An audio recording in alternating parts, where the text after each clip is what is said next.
Hello, everybody, and welcome back to Skyrim.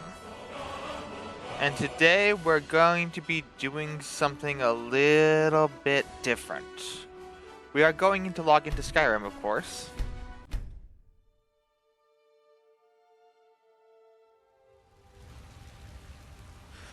But we're not going to continue where we left off. Instead, we are going to be reading some of the books we have got from, well, going through Skyrim. And see, so basically, what some of the lore is in Skyrim, what we haven't already discovered. Well, let us start with the Book of the Dragonborn.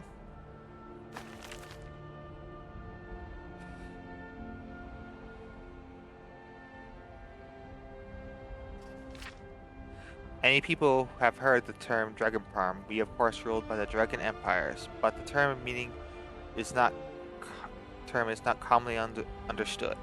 For those of us in the Order of Talos, this is a subject near and dear to our hearts. And in this book, I will attempt to illuminate the history and significance of those known as Dragonborn down through the ages. Most scholars agree that the term was first used in connection with the Covenant of Astoka, when the blessed Saint Aaron was given the Amulet of Kings, and the dragon fires in the Temple of One were first lit.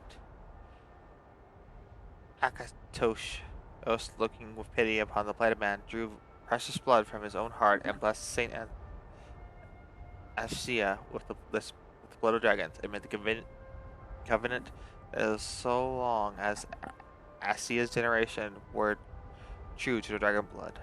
Asia would endeavor to seal tight the gates of oblivion and deny the armies of Daldra and undead to the enemies. Daldra, loving Elias, those blessed with Akatosh with the dragon blood, became known as more simply as Dragonborn.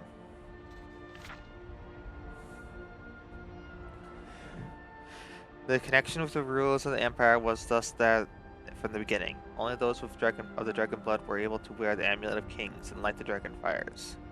All the legitimate rulers of the Empire have been Dragonborn. The emperors and empress of the first Cradolic Empire, founded by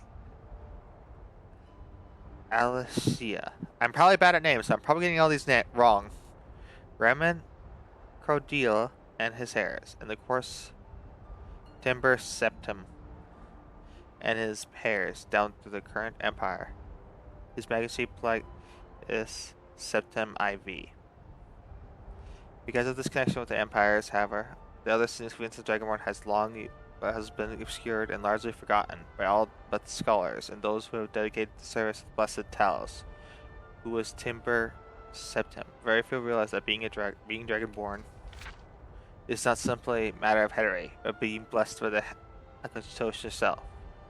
It is beyond understanding exactly how and why it's themselves. Those who became emperor and light dragonfires are surely Dragonborn, and the proof is in wearing the amulet and lightning of the fires. But were they Dragonborn and thus they were able to do these things, or were they doing the sight of the blessing of Agathos descending upon them?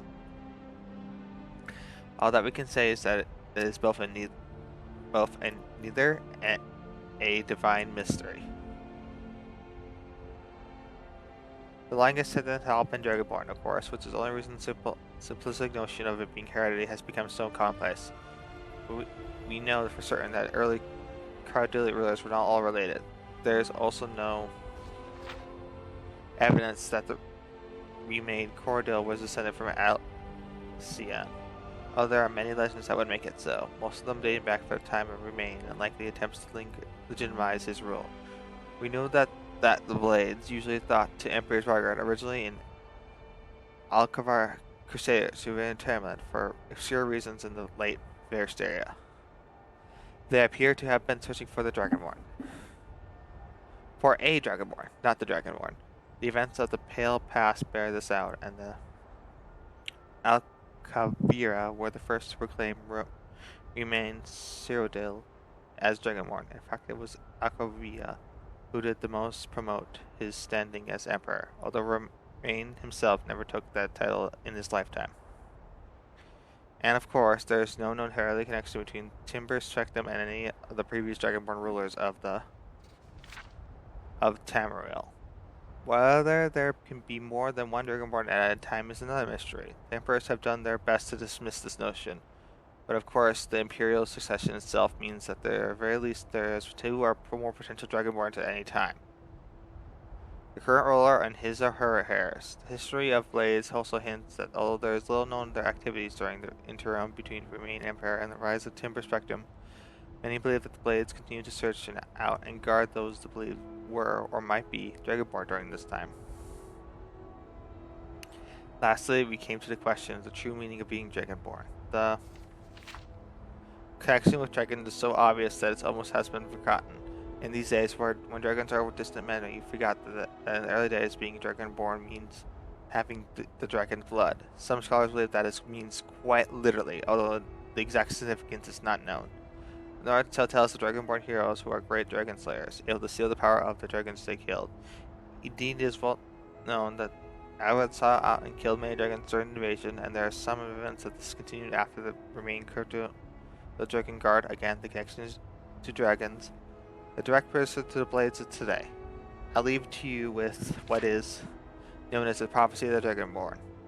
It is said that originally in Elder Scrolls, although it is sometimes also true to many ancient Alcavera, many have attempted to decipher it, and many have also believed that it is an omen that have filled and the advent of the last Dragonborn was at hand. I made no claims as an interpreter of the prophecy, but it does suggest that the true significance of a gift to my mortal kind has yet to be fully understood.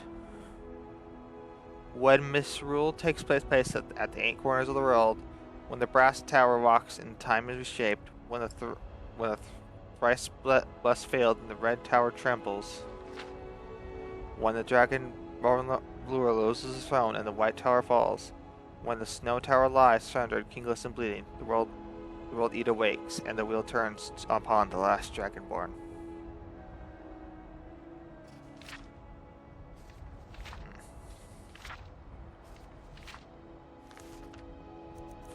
So that is the Book of the Dragonborn.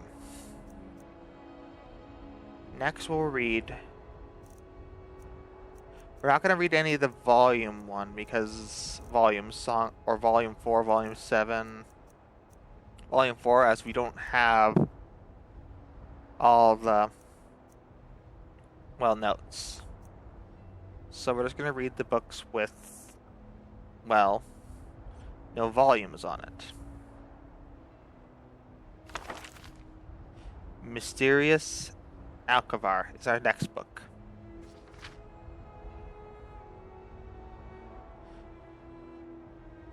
Alcavir means Dragonland. Toria means Dawn's Beauty. Altamir means Elderwood. Only the Redguards know what Volcuda ever meant. Alcavir is the kingdom of beasts. Nor man or man live in Alcadar, though man once did. Those men, however, were long ago by the vampiric serpent folk of the Thyssen. Had they not been eaten, those men would eventually migrate to Tamriel. The Nords left Atamor for Tamriel. Before then, the elves had abandoned Altamir for Tamriel. The Redguards destroyed Volcar so they could make their journey. All men and Mer knew Tamriel is the nexus of creation, where the last war will happen, where the gods unmake Lorcan and left their adamantine tower to seek it. Who knows what Alcman think of Tamriel? But ask yourself, why have they tried to invade it 3 times and more? There are 4 major nations of Alcman: Kalmal, Teski, Tangmol, and Kaido. When they are not busy trying to invade Tamriel, they are fighting with each other. They're trying to fight with each other. Kamen is snow hell, demons live there, armies of them. Every summer they thaw out and invade Tammo, but the brave monastery folk always drive them away. Once Kama, a king among demons, attempted to conquer Morrowind, but Almexia, the Under King, destroyed him at Red Mountain. Tessent is the Snake Palace, one of the strongest Alcar before the Dragon came. The serpent folk ate all men of Alcar long ago, but they're still kind of look like them. They are tall, beautiful, if frightening, covered in golden scales, and immortal. They enslaved the goblins of the surrounding isles, who provided labor and fresh blood. The holdings of Tamriel are widespread. When natives of Tamriel think of Alchemist, they think of the Circle folk, because once ruled the Cadulic Empire for 400 years in the previous era. He was a potent assassinated by the Morak Tong. Tangmo is 1,000 Marken Islands. There are many breeds of monkey folk, and they are all kind, brave, and simple, and many more are also very crazy. They raise armies when they must, for all of the other Emir natives have, at one time or other, tried to enslave them. They cannot decide who they hate more, the snakes or the demons, but ask one and he will probably say snakes.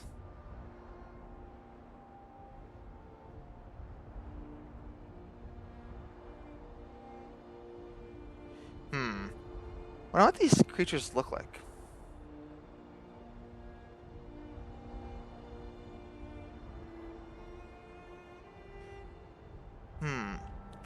Monkey folk? Isn't that just humans, kind of? Well, that's not like we kind of are, we're monkeys. Though once bitter enemies, the monkey folk are now allies with the tiger folk of Kapotum. Kapotum is the tiger dragon empire. The cat folk here are ruled by divine Toshra, the tiger dragon. They are a very great empire, stronger than Tashin, though they're out of sea. After the serpent folk ate all the men, they tried to eat all the dragons. They managed to enslave the red dragon, but the black had fled then, Potum, and a great war was raged. With both the cats and the snakes weak, and the dragons all dead. Since that time, the cat folk have tried to become the dragons. Toshra is the first to succeed. He is the largest dragon in the world. What? Orange and black, and he has very many new ideas. First, Toshra said, is that we kill all vampire snakes. Then the Tiger Dragon Empire wants to invade Tamriel. Okay then. Sorry, I got a little distracted.